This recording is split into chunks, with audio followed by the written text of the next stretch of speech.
एक लड़का अपनी माँ को दूर के रिश्तेदार में एक शादी समारोह का हिस्सा बनते हैं और अपनी माँ के साथ बैठकर एक ऐसे शब्द बोलता है और कहता है कि माँ, ये जो लड़की जो सामने दिख रही है, इनकी जो सुंदरता और चमक है, चेहरे की लाली है, वो बाकियों लड़की से इन्हें अलग बनाती है और बेहद सुंदर है। और उसी प्यारे और लफ्जे में उनकी माँ भी बोलती है, तो क्या तुम्हारा रिश्ता इसके साथ बात करो या तुम्हें करा दो। दोस्तों, लड़का मंद ही मंद मुस्कुराता है, अपने माँ को कोई भी जवाब नहीं देता है और वहां से किसी और जगह जाकर चला जाता है। दोस्तों, वो जो लड़का होता है उस लड़की की तारीफ बार बार अलग अलग रिश्तेदारों के यहाँ भी करता है, अलग अलग लोगों से भी करता है और अपनी नजर हमेशा उसी पर गड़ाए रहता है।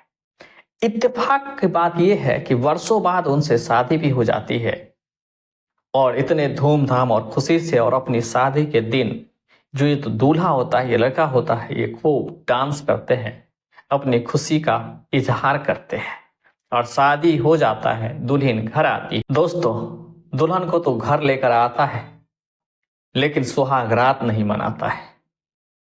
दुल्हन घर तो आती है, खुशी होना चाहिए, खुशी नहीं, दुखी होता है। रिश्तेदार और परिवार वाले दुख के गमों में डूब जाते हैं, लोग हैरान परेशान हो जाते हैं। इतना नहीं, पुलिस वाले भी आते हैं और चारों तरफ अफरा तफरी मच जाती। नमस्कार दोस्तों, ये सच्ची घटना और हैरान और परेशान कर देने वाली यह घटना उत्तर प्रदेश के अयोध्या का एक थाना लगता है कैंट और शहादतगंज के मोड़ावन टोला का है,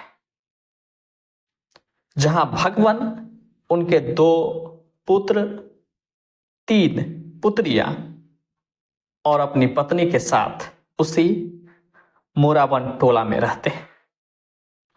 दोस्तों, जब बच्चे बड़े हो चुके थे, यानी सबसे छोटे बेटे प्रदीप का उम्र लगभग 10 से 12 साल हुआ होगा, उस समय उनके पिता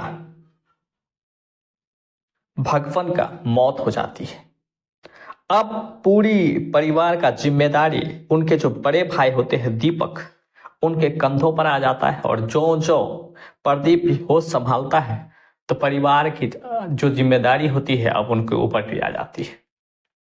दोस्तों, परिवार जो होता है बेहद साधारण गरीब होता है, हर दिन की दिनचर्या के लिए संघर्ष कर रहा होता है, अपने जीवन को संघर्ष से गुजार रहा होता है। लेकिन कुछ ही दिनों में ये दोनों भाई की संघर्ष रंग लाती है। वही जो बड़े भाई होता है मैकेनिक का काम करने लगता है, ये पंखा मोटर ठीक ठाक करने लगते हैं। वही ये जो प्रदीप होता, सबसे छोटे होते हैं, वो दूसरों के घरों में ठेका लेते, टाइल्स मार्बल लगाते थे और धीरे धीरे मेहनत रंग लागी। वो खुद जहां झोपड़ियों में रहा करते थे, अब पक्के मकान बन चुके थे। हालांकि इससे निजात पा चुका था, वो जो गरीबी जिंदगी था उससे बेहतर हालत में था, एक अच्छी थी, मोहल्ले में एक हैसियत वाला इंसान हो चुका था। दोस्तों, एक समय की बात है, शादी का सीजन चल रहा था और दूर के रिश्तेदार से उसे एक इनविटेशन कार्ड आता है, निमंत्रण आता है। फिर ये जो था प्रदीप अपने माँ को लेकर उसी शादी को अटेंड करके उस शादी में शामिल होने के लिए पहुंच जाता है। शादी में शामिल होने जो ही पहुंचते हैं तो एक लड़की भोली भाली, बेहद ही सुंदर और चेहरे पर जो लाली झलक रही थी, पहली नजर में ही प्रदीप के मन में बैठ जाता है और अपनी मां के बगल में बैठता है और उनकी सुंदरता की बखान कहे तो उसकी गुणगान, उसकी सौंदर्य की चर्चा अपने मां से करने लगता है। शायद उनकी मां इसकी बातों को भांप लेता है कि ये जो उनका बेटा है, सबसे छोटा बेटा प्रदीप, उस लड़की को पसंद करने लगा है। और हालांकि ये भी जवान हो चुका है और शादी की चर्चा तो नहीं हो रही, लेकिन आने वाले सालों में शादी करनी पड़ेगी। तब उनकी मां उसी मुस्कान लफ्ज़ में पूछता है कि ठीक है, तुम्हारी अगर पसंद है, तुम मुझे पसंद करते हो, तो शादी का चर्चा चलाते हैं, तुम्हारा शादी करवा देते हैं। तो प्रदीप भी इस बातों को सुनकर मुस्कुराते हैं, अपनी मां का कोई जवाब नहीं देते हैं और वहां से निकल जाते हैं। और ये बात अलग अलग रिश्तेदारों के यहाँ बोलता है, अलग अलग जानने वालों को भी, ये लड़की की सुंदरता और सौंदर्य के बारे में चर्चा करते हैं। दोस्तों कुछ समय बाद जब वो घर लौट कर आता है तो प्रदीप की जो माँ है अपने बड़े बेटे दीपक से ये तमाम बातें बताता है और कहता है शादी तो करनी ही पड़ेगी। दोस्तों फिर कुछ समय के बाद जो उनका बड़ा भाई होता है दीपक, वो इन लड़कियों के बारे में पता करने लगता है और जानकारी करने लगता है। तो पता चलता है ये जो लड़की है उनका पूरा परिवार दिल्ली में रहता है और शहरी परिवेश में वो जीवन जी रही है, बल्कि देखने में ही सुंदर नहीं है। वो जो लड़की है वहां खुद अपनी जिम्मेदारी उठाती है, एक कंपनी में काम करती है और सिलाई का काम करती है और उनका परिवार लोग भी दिल्ली रहते हैं और वहीं काम करते हैं। दोस्तों इतना ही नहीं, लड़की पढ़ी लिखी भी है, 8वीं तक पढ़ी है। ये तमाम बातें इकट्ठा करते हैं और जानकारी जुटा लेते हैं और लड़की भी देखने में बेहद सुंदर था। उनके भाई को भी, यानी बड़े भाई जो दीपक था, जिनकी कंधों पे पूरे परिवार की जिम्मेदारी थी, अपने बहनों की शादी का जिम्मेदारी भी, घर के तमाम कार्य का और छोटे भाई की शादी का भी जिम्मा दीपक के ही कंधों पर था। दोस्तों कुछ समय के बाद दीपक उसी लड़की के घर पे जाता है और उसी लड़की के पिता से बातचीत करता है और पता चलता है कि उन्हें लड़की पसंद है। उनके लड़की वाले की तरफ से भी लड़का को देखा जाता है और दोनों एक दूसरे को पसंद कर लेते हैं। परिवार भी एक दूसरे को पसंद करते हैं और दोनों की बड़े धूमधाम से शादी का डेट फाइनल कर देते हैं और फाइनल करते हैं कि 2025 के जून महीने में दोनों की शादी करवा दी जाएगी। लेकिन यह डेट फिक्स हुआ था और आपस में प्रदीप और जो लड़की थी उसके नाम था शिवानी, इन दोनों की फोन कॉल पर बातचीत होना शुरू कर देते हैं, क्योंकि प्रदीप इन्हें शिवानी को बहुत पहले से पसंद भी करता था और दोनों फोन पर बातचीत करना शुरू कर देते हैं। दोस्तों ये सब चल ही रहा होता है कि अचानक प्रदीप की जो माँ है वो बीमार पड़ जाती है और अक्सर बीमार रहने लगती है। लंबा समय से बीमार रहते हैं और सबसे छोटे दुलारे बेटे हैं प्रदीप, अब करे तो करे। तो माँ अपनी इच्छा जाहिर करता है कि शादी का डेट कम किया जाए और कोशिश करे कि जल्दी से जल्दी शादी हो जाए। ये बात जब लड़की वाले को बताई जाती है तो लड़के वाले भी और लड़की वाली भी दोनों मान जाते हैं और शादी का डेट 7 मार्च 2025 को फिक्स कर देते हैं। दोस्तों प्रदीप भी तब तक अपने घर को रंगाई पुताई और टाइलों से भरपूर कर चुका था, चमचमा दिया हुआ था और सभी रिश्तेदार पहुंचते हैं और बड़े धूमधाम से 7 तारीख को बारात गाजे बाजे और फटाके की आवाज पर लड़की के दरवाजे पर दस्तक देते हैं। सभी रीति रिवाज को एक एक करके किया जाता है, 7 फेरे भी ली जाती है और फिर शादी हो जाता है। और अगले दिन 8 मार्च 2025 को वो जो लड़का होता है प्रदीप अपनी पत्नी यानी दुल्हन शिवानी को लेकर अपने घर आ जाता है। दोस्तों घर तो आ जाता है, बड़े खुश था, चारों तरफ खुशियां ही खुशियां था, पूरे रिश्तेदार उस घर में आते हैं और फिर रात होता है और रात में जो दुल्हा दुल्हन का एक पहली रात है यानी सुहाग रात है। जो सुहागन है और सुहाग है वो उसी रात में अब एक दूसरे से मिलते हैं, गले मिलते हैं, गले लगते हैं, ढेर सारे बातें करती है और सभी जो रिश्तेदार हैं चैन की नींद सो जाते हैं और दुल्हन दुल्हन भी अपने अलग कमरे में।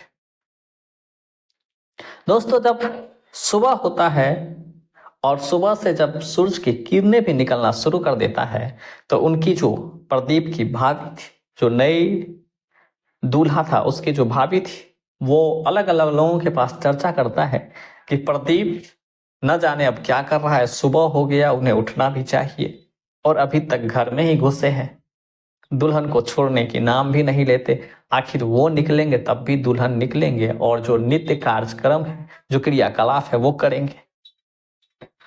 और उसी दिन दोस्तों जो अगले दिन होता है 8 तारीख को तो सुहाग रात और 9 तारीख को सुबह में उसी दिन प्रीति भोज था, यानी रिसेप्शन की पार्टी थी। मोहल्ले वाले रिश्तेदारों को भी भोज खिलाना बाकी था, तो ये भोज भी था।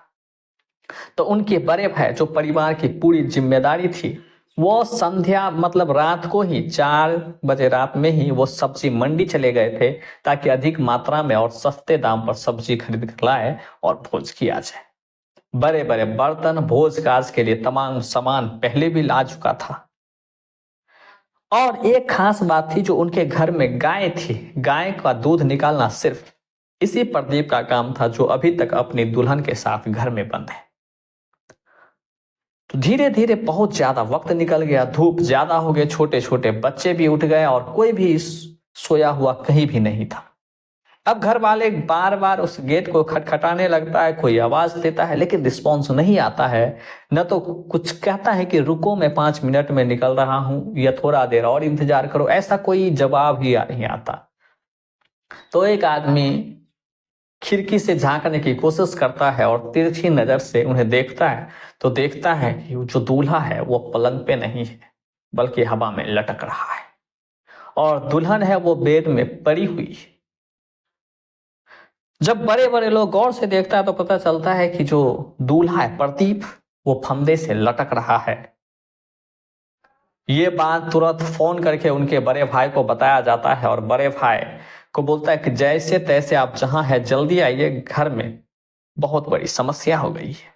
तब तक कुछ लोग पुलिस वाले को भी फोन कर देते हैं, और तमाम बातें की निगरानी में उस घर का दरवाजा तोड़ा जाता है।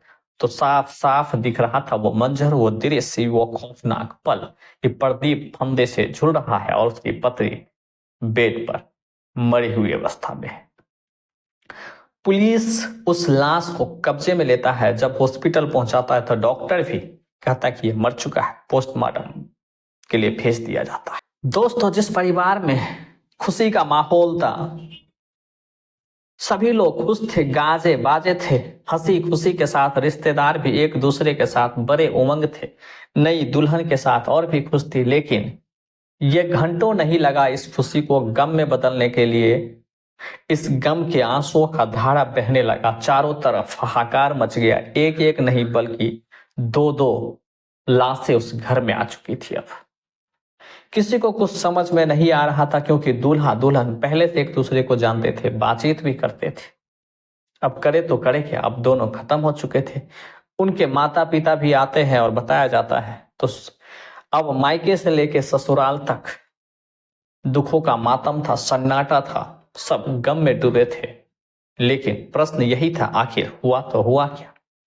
दोस्तों, फिर इन दोनों का एक ही साथ अंतिम संस्कार इसके बड़े भाई के द्वारा ही किया जाता है, क्योंकि लड़के वाले कहते हैं कि अपनी बेटी को मैं उस परिवार का हिस्सा बना दिया था, उन्हें सौंप दिया था, अब उसकी जिम्मेदारी है। तो उनके बड़े भाई दोनों को चिता की अग्नि देते हैं।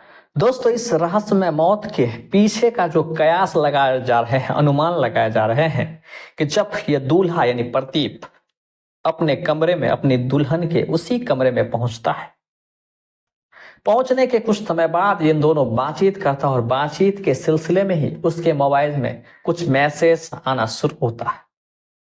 तो प्रदीप उस मोबाइल को लेता है और देखता है, तो मैसेज में कुछ ऐसे तथ्य थे, कुछ ऐसे मैसेज थे, और उसमें यही साफ साफ कहा जाता था कि उसकी जो नई नवेली दुल्हन है, पत्नी है यानी शिवानी, उनका किसी और के साथ अफेयर था और संबंध में थे।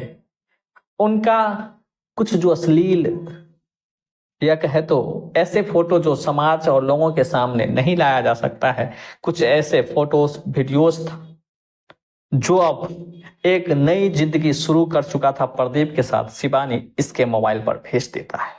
और वो सामने वाला यही चाहता था कि इसकी शादी टूट जाए। लेकिन अब दोनों के बीच में, प्रदीप और शिवानी के बीच में, इसी फोटो और मैसेज को लेकर कहासुनी हो जाता है, वाद विवाद बढ़ जाता है। जो प्रदीप शिवानी से कभी बेइंतहा प्यार करता था, मोहब्बत करता था, और पागलों की तरह उनके पीछे पड़ा था, और उसी से शादी हो उनके लिए पूरी कोशिश की थी, और शादी हो भी जाता है। लेकिन सफलता होने के बावजूद भी अब इन दोनों के बीच कहासुनी हो जाती है और उसी में शिवानी की मौत हो जाती है और उन्हें गला दबाकर मार दिया जाता है।